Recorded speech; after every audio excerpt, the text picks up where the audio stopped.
Gọi đây. Tí gọi lại đi.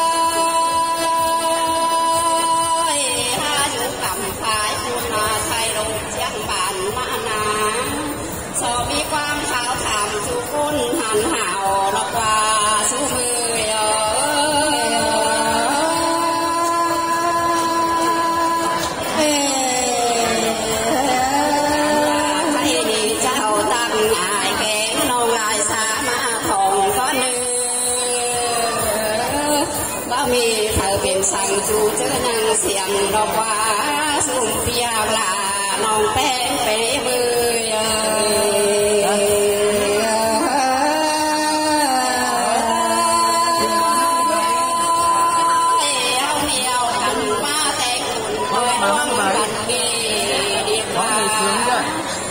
có dòng thấy sửa phun khăn nào có bèn đi mà xài là các số mười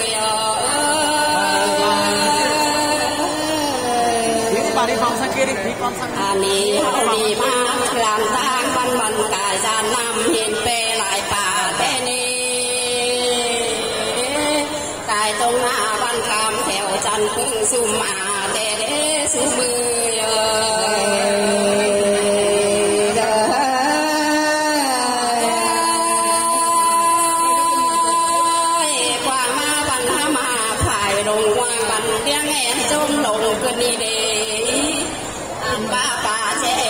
văn sang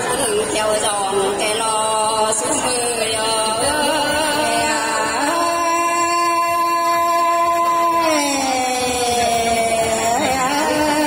mà đây to hay thua phần bên qua có chẳng hương thừa thế này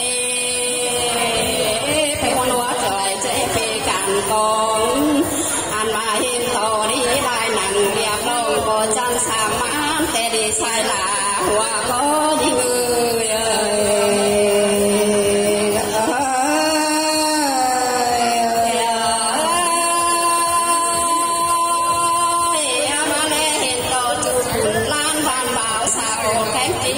cần dòng cần đi để ăn ba lô lú còn ba mai khăn tác xương mó thế đi sai là hoa có đi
sang lễ giữ mưa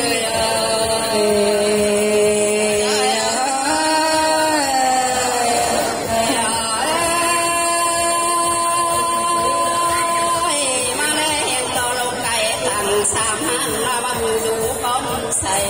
liền to mẹ bà nãy phục gà bé ưng tổ màu tè lò xuống